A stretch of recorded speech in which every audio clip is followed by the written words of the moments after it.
So L నీనో అనేది ఒక వాతావరణానికి సంబంధించినటువంటి కండిషన్. ఇది ఎప్పుడు వచ్చిందో ఎలా వస్తుందో మనం చెప్తా ఒకసారి నేను. సో ఇక్కడ ఆస్ట్రేలియా దగ్గర హై ప్రెషర్ ఏర్పడుతుంది. సౌత్ అమెరికా దగ్గర ఇక్కడనే మనకు ఒక పెరు తీరం ఉంటుంది, దాన్ని పెరు అంటాం. సో పెరు తీరం, పెరు కోస్ట్ అని అంటాం. సో ఇక్కడ ఏమవుతుంది అంటే కొన్ని సంవత్సరాలకు లేదా 3 సంవత్సరాలకు 4 సంవత్సరాలకు ఇక్కడ ఏమవుతుంది అంటే హై ప్రెషర్ రేడ్ వచ్చి లో ప్రెషర్ రేడ్ వస్తుంది. సో ఇక్కడ అప్పుడు ఏమవుతుంది, లో టెంపరేచర్ రేడ్ ఉంటుంది, హై టెంపరేచర్ ఉంటుంది.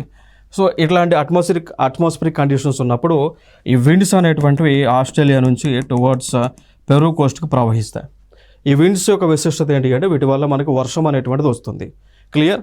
సో అంటే వర్షాన్ని తీసుకొచ్చేటువంటి విండ్స్ అనేటువంటివి ఆస్ట్రేలియా నుంచి పెరు కోస్ట్కి వస్తాయి అన్నమాట. సో ఈ విధంగా ఇక్కడ నుంచి ఇటు సైడ్ వచ్చినప్పుడు ఏమవుతుంది అంటే వర్షం అనేటువంటిది ఈ ప్రాంతాల్లో అంటే లైక్ సౌత్ అమెరికా లేదా నార్త్ అమెరికా లాంటి ప్రాంతాల్లోనే వర్షం పడుతుంది. ఇటు పక్క ఉన్నటువంటి దేశాలు లైక్ ఆస్ట్రేలియా కానీ, ఇక్కడ ఉన్న ఇండియా కానీ, దూరంలో ఉన్న ఆఫ్రికా లాంటి దేశాలు ఉన్నాయి చూసారా, అక్కడ వర్షాలు అనేటువంటివి పడవు అనమాట. క్లియర్. సో అంటే ఈ ఎల్ నీనో అనేటువంటి ఒక అట్మాస్ఫిరిక్ కాన్సెప్ట్ ఏదైతే ఉందో, సో దీని వలన ఈ ఆస్ట్రేలియాకి అటుపక్క ఉన్నటువంటి దేశాల్లో వర్షాలు పడవు. లైక్ ఇండియాలో వర్షాలు, ఇప్పుడు ఇండియాలో కూడా ఈ సంవత్సరం వర్షాలు రావు. ఇండియాలో ఈ సంవత్సరం మే నెలలో విపరీతమైనటువంటి ఎండలు ఉండబోతూ ఉన్నాయి.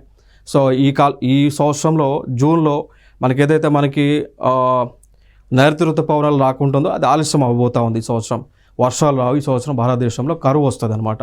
ఎందుకు వస్తుంది అంటే ఈ సంవత్సరం మనకి ఎల్ నీనో వచ్చింది కాబట్టి దానివల్ల కరువు వస్తుంది. క్లియర్. సో ఆ కరువు ఇప్పుడు ఆల్రెడీ ఆఫ్రికాకు వచ్చింది, అందుకే మనం రైస్ని సప్లై చేస్తూ ఉన్నాం అన్నట్టు.